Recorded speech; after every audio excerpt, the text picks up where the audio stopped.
Vieux-Fort, situé à l'extrême sud de Sainte-Lucie, est la deuxième ville du pays. Souvent appelée la dernière frontière de l'île, Vieux-Fort a toujours souffert d'un manque de développement économique par rapport à Castries, la capitale située au nord. L'aéroport international est l'unique infrastructure majeure. Mais un nouveau projet intitulé Perles de la Caraïbe devrait transformer Vieux-Fort. Sur 325 hectares de terre autour de la ville, un promoteur chinois va construire un hippodrome, plusieurs hôtels 5 étoiles, une marina et un casino. Ces infrastructures vont changer la vie paisible des habitants. À Vieux-Fort, beaucoup vivent de la pêche et l'axe principal du centre-ville mène directement au port. Chaque après-midi, les habitants s'y retrouvent pour accueillir les bateaux, acheter du poisson frais et prendre le temps de discuter. Pas loin du port se trouve le quartier de Beau Séjour. Et c'est ici, sur ce pâturage public, que l'hippodrome, prévu par le promoteur chinois, verra le jour en 2017.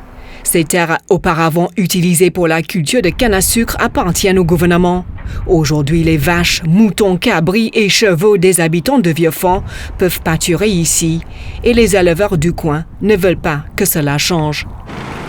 Ce matin à Beau Séjour, Monty Maxwell, météorologue à la retraite et membre fondateur de la Coalition des citoyens engagés de Vieux-Fort, rencontre Patrick Jawalil, un agronome à la retraite.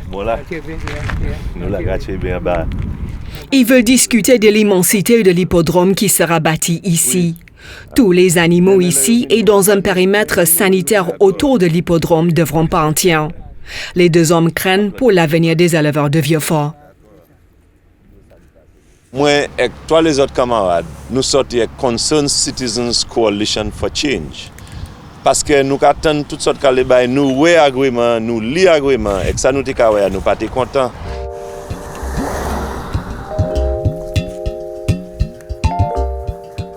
À 67 ans, Patrick Jawalil est retraité du gouvernement où il a travaillé comme agronome. Aujourd'hui, il s'occupe d'une trentaine de moutons qu'il vend aux particuliers en période de fête.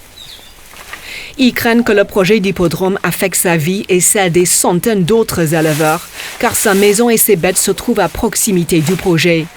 Il est peut-être dans le périmètre de quarantaine prévu par le promoteur pour empêcher toute contamination des chevaux de race pure par des animaux qui sont élevés à Vieux-Fort. Nous ne sommes pas contre le développement, mais nous contre le développement qui a affecté la vie. Et ça, c'est là. À part de ça, nous ne savons pas qui ça va venir. Le développement, ça, nous ne savons pas qui ça va venir pour nous. Mais la vie, nous savons nous savons là. Il a affecté la vie. Nous n'y pour aller contre lui. Mais le gouvernement est catégorique, l'hippodrome sera construit à Vieux-Fort. Le porteur du projet est Theo Aking, un architecte chinois né en Malaisie. Issu d'une famille de 10 enfants, son père était marin-pêcheur. Theo Aking, le cadet, est devenu un architecte renommé. Formé à Harvard, il a construit le plus grand hippodrome du monde, le Meydan à Dubaï. L'infrastructure a coûté 2 milliards de dollars américains. Aujourd'hui, Theo Aking est passionné de hippisme. Il est l'un des plus grands propriétaires de chevaux de course au monde. Son ambition, gagner les trophées les plus prestigieux du monde. Le gouvernement chinois lui a permis d'organiser un festival hippique à l'hippodrome d'État, situé à Ordos en Mongolie. Le premier ministre de Sainte-Lucie, Alan Chastanet, ici à gauche de l'écran, y était invité. C'était en août 2016. Aujourd'hui, Theo Aking ne cache pas son ambition d'intégrer les cercles de l'aristocratie. Dans un documentaire diffusé sur une chaîne britannique, il sollicite même l'organisation de rencontres avec la famille royale d'Angleterre. Connaissez-vous les événements fréquentés par la famille royale, les visites au château, les bijoux? Oui, on peut l'organiser. Et lors de la visite officielle du prince Harry, petit-fils de la reine d'Angleterre à Sainte-Lucie en novembre 2016, le gouvernement a improvisé une cérémonie à Beau Séjour pour que le prince puisse donner le premier coup de pelle pour l'hippodrome en présence de Theo Aking. Les bouteilles en plastique et les ordures de cette cérémonie hâtive n'ont toujours pas été ramassées, ce qui augmente la colère de Monty Maxwell par rapport à ce projet.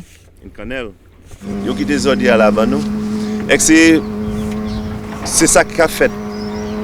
C'est tradition en chez ces politiciens. Il n'y a pas de pièce de respect pour nous vivre. C'est là où les serviteurs nous, c'est là où ils viennent vivre fort, c'est celle-là où ils À Vieux-Fort, on attend le démarrage de l'hippodrome avec beaucoup d'appréhension. Des centaines d'habitants sont propriétaires de chevaux. Ces animaux ont toujours erré en liberté sur les plaines. Ils sont choyés par leurs propriétaires qui les amènent sur la plage pour prendre les bains de mer. Les touristes aiment faire des balades à cheval sur les plages de Vieux-Fort. C'est un gagne-pain pour beaucoup de jeunes de la ville. Jack Clark a 45 ans. Depuis l'âge de 13 ans, il possède des chevaux et il propose des excursions équestres aux visiteurs. Aujourd'hui, il a 35 animaux qu'il attache sur un pâturage à proximité du site retenu pour l'hippodrome. Mais il ne sait pas combien de temps encore il pourra profiter de ce lieu. Il y a eu des chevaux ici depuis des générations. Les Indiens ont emmené ces animaux ici. Et à Vieux-Fort, on fait du cheval depuis des années. Au départ, on utilisait les chevaux pour ramasser les ordures à Vieux-Fort. C'était une tradition dans la ville. Maintenant, avec la zone de quarantaine qu'il y aura autour de l'hippodrome, on ne sait pas comment on va faire pour garder nos chevaux. Jack Clark a déjà reçu l'ordre d'expulsion pour son écurie. Il en a construit une nouvelle, loin du périmètre de quarantaine prévu pour l'hippodrome. Il n'a obtenu aucune indemnité pour son ancien établissement. Pour la construction de cette nouvelle écurie, nous avons déjà dépensé 11 000 €. Je fais des balades à cheval et j'emmène des enfants et des touristes autour de la mangrove qui est tout près pour les éduquer sur l'importance du lieu. C'est notre gagne-pain. Tout le monde doit manger. Et il a fallu trouver cet endroit pour s'installer, pour pouvoir faire de l'argent. Pour Jack Clark, l'avenir est incertain. Il n'envisage pas de travailler pour l'hippodrome chinois car il est déjà entrepreneur. De plus, il doute fort de posséder les qualifications nécessaires pour soigner des chevaux de race pure. Dans d'autres parties du monde, on appelle le monde du cheval et les courses le sport des rois. Et donc on dit que quand on est propriétaire d'un cheval, on a de l'argent. Mais à Sainte-Lucie, c'est l'inverse. Les plus pauvres à Sainte-Lucie sont propriétaires de chevaux, donc nous ne savons pas ce qu'on va faire. Le stade de Vieux-Fort sera démoli pour faire place aux infrastructures de l'hippodrome. Depuis 2009, le stade a été transformé en hôpital suite à un incendie qui a détruit l'unique hôpital du Sud. La construction d'un nouveau centre hospitalier n'est pas achevée.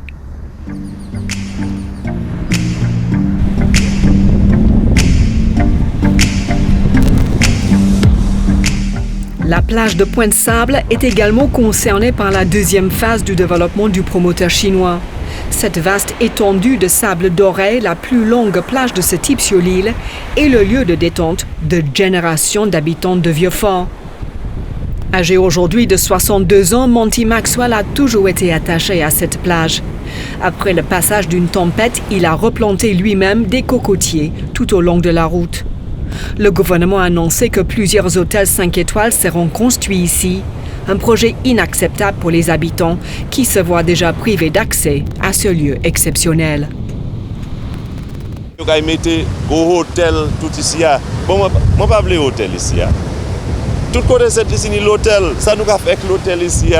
Quitter ça, c'est touristes là, tout le monde. Nous avons servi place là, nous avons dit en anglais, nous avons enjoy. Fait plaisir ici. Depuis le petit bolom, c'est ici à manger, fouiller Zagaya pour pêcher ici. Toute la journée, moi ici. Regarder pour chardon, bon l'îlette là. Pas ça pour ça, pas ça tirer ça. Ça c'est moi, ça c'est chez moi. Hi guys. Hey. Good? Cecil Wiltshire, propriétaire du Reef, un centre de planche à voile et de kitesurf et d'un restaurant, est installé sur la plage de Pointe-Sable depuis 23 ans. Grâce à ses bonnes appréciations, le site attire une clientèle d'Amérique du Nord, d'Angleterre et d'Europe. C'est l'un des meilleurs sites sur l'île pour les sports nautiques. Cette entreprise sainte-lucienne emploie 20 personnes.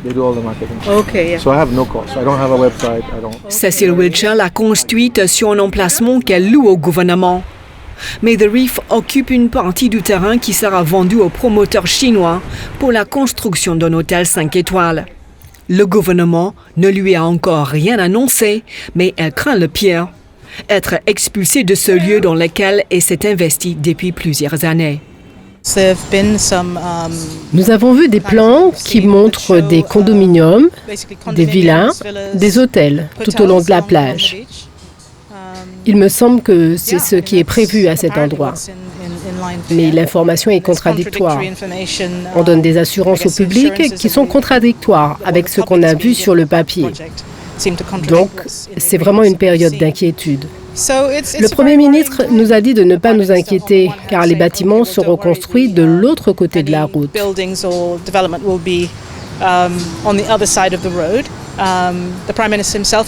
Le Premier ministre lui-même a annoncé que la plage sera un parc national et qu'elle restera dans les 50 pas géométriques. Donc un lieu public, mais on ne nous parle pas du droit d'accès. Ce terrain de football où Jamil Joseph entraîne l'équipe des moins de 15 ans de Vieux-Fort est le site d'un autre hôtel de 5 étoiles qui sera également construit par le promoteur chinois.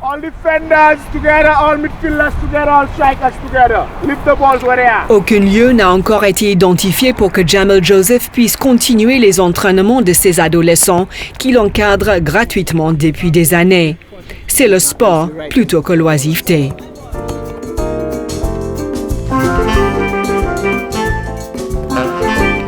Ces jeunes vivent tout près à Bruceville, un quartier pauvre avec sa laverie communale bâtie il y a des décennies sur les terrains du gouvernement. Un panneau offert par les pompes funèbres du coin indique l'entrée de Bruceville. Depuis l'effondrement du secteur sucrier, plusieurs générations d'habitants squattent ces terres. Ils n'ont jamais obtenu de titre de propriété car les gouvernements successifs ont toujours envisagé de développer cette zone. Plusieurs tentatives d'expulsion ont été violemment repoussées par la population et les autorités hésitent encore à déplacer les habitants de Bruceville car ils constituent un électorat important à chaque échéance législative, mais sans pour autant régulariser leur présence sur ce site à fort potentiel. Les habitants de Bruceville seront aussi affectés par le projet chinois. Personne n'a reçu d'ordre d'expulsion, mais tous craignent le pire. En décembre 2016, quand l'envergure du projet a été dévoilée, un groupe de jeunes s'est crié « I will stand », « Je résisterai ». Ils organisent des marches silencieuses pour manifester contre l'ampleur du projet confié à un seul promoteur. Aujourd'hui, nous retrouvons 3 membres du groupe à Bruceville pour sensibiliser les habitants sur le projet chinois. Amanda Noel, 38 ans et chômeuse, Alron Baptiste, 22 ans, étudiant en droit, et Oswald Montout, 32 ans, musicien. Nous ne sommes pas contre le développement, mais nous pensons que cet accord est très mal fait. Nous sommes de Vieux-Fort et du sud de Sainte-Lucie. Et nous ne voulons pas être privés des lieux que nous avons fréquentés depuis notre enfance. Et peut-être que la nouvelle génération n'aura pas le droit d'y aller. Beaucoup de gens ont peur de parler ouvertement. Je ne sais pas s'ils ont peur d'être mêlés à la politique. Ils parlent entre eux, mais pas publiquement. Ils ont peur que quelque chose leur arrive. Ils se rendent chez Patrick Auguste, qui vit et tient une boutique à Bruceville depuis 30 ans. Lui non plus ne veut pas partir. On ne peut pas venir détruire des choses qui sont déjà en place si on n'a pas quelque chose d'autre à nous proposer. Nous ne connaissons pas l'ampleur de ce développement, ni l'impact qu'il aura sur nous ou bien sur nos enfants.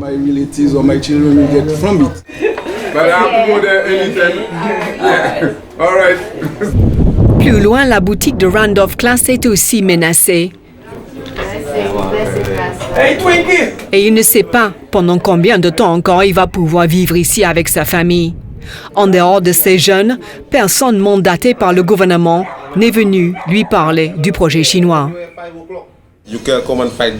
On ne peut pas se battre contre ça. Si on se bat, on va nous mettre en prison. On doit juste rester là et regarder ce qui se passe. Si tout le monde à Bruceville décide de se réunir pour défendre le quartier, on aura un autre résultat. Mais comme nous sommes tous divisés, on ne sait pas quoi faire, on ne sait pas quoi se dire.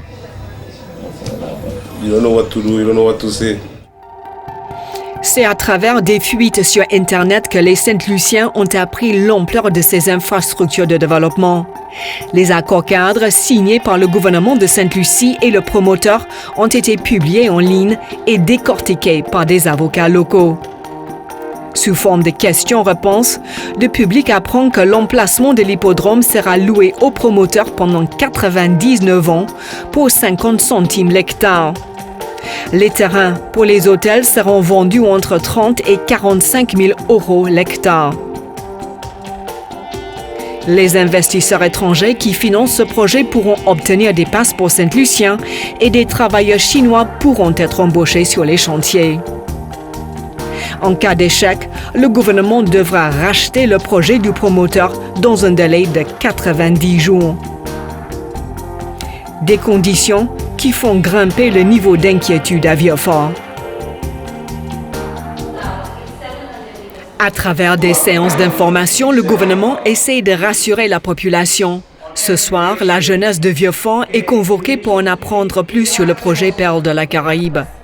Les avocats du gouvernement, la porte-parole du Premier ministre et un expert en chevaux sont venus expliquer les termes des accords qui prévoient un projet totalement intégré en matière de développement, réalisé en plusieurs étapes sur une durée de 25 ans. On évoque la création de 300 à 500 postes pour la plupart des emplois de base, paysagistes et agents de sécurité. Des jeunes très méfiants mettent en cause l'utilité de ces réunions car selon eux, les contrats sont déjà signés avec le promoteur. Comment vous sentiriez-vous si vous viviez ici à Vieux-Fort et que vous entendiez toutes ces choses? Vous feriez quoi? Vous diriez quoi? Seriez-vous frustré comme nous tous? Ce projet est une initiative fabuleuse, mais je suis contre la manière dont elle a été présentée. Vous ne pouvez pas signer un accord et ensuite venir nous parler, ça n'a pas de sens. Arrêtez de mentir! Je vous avertis, je vous mets en garde. Ils ne veulent pas qu'un seul promoteur étranger détienne des centaines d'hectares de terre à Vieux-Fort. Le rêve caraïbéen, c'est de partir faire des études, travailler pour acheter une parcelle de terrain, pour construire une maison et fonder une famille. Il n'y a plus de terrain pour nous dans notre commune pour qu'on puisse réaliser ce rêve caraïbéen qui était si facile pour nos parents. Il n'y a plus de place pour nous à Vieux-Fort. Et on se sent asphyxié. Et quand ce projet arrivera, il y aura encore moins de place. Où ira-t-on? C'est du vol. Une compagnie qui vient ici et obtient des avantages qu'une entreprise étrangère ne devrait pas avoir. Et nous, les Saint-Luciens, nous sommes des citoyens de second plan, pendant que quelqu'un d'autre prend tout. Quelqu'un qui n'a jamais vécu ici ne sait pas ce que c'est d'être Saint-Lucien. C'est pourquoi je suis contre ce projet. C'est beaucoup trop.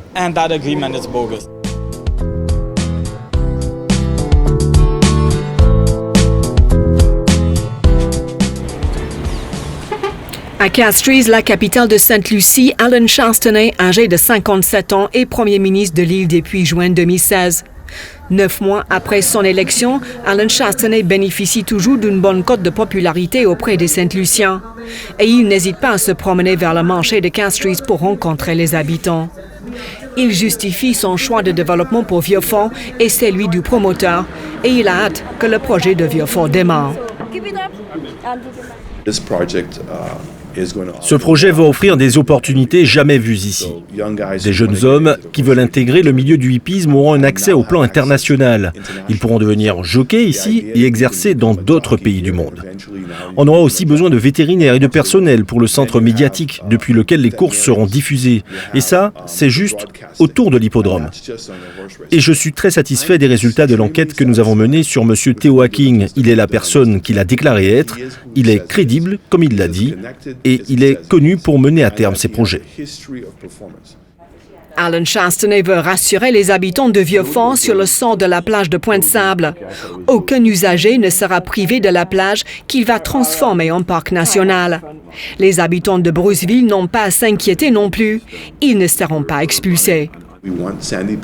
Nous voulons que Pointe-Sable devienne un parc national et on ne veut aucun développement sur la plage. Tous les développements doivent se faire de l'autre côté de la route. Ainsi, la plage deviendra un bien public. Pour toutes les personnes qui ont un bail et un permis de construire, le gouvernement va respecter ses engagements. Mais quand j'entends que les habitants de Bruceville ont reçu un ordre d'expulsion, ce n'est pas vrai.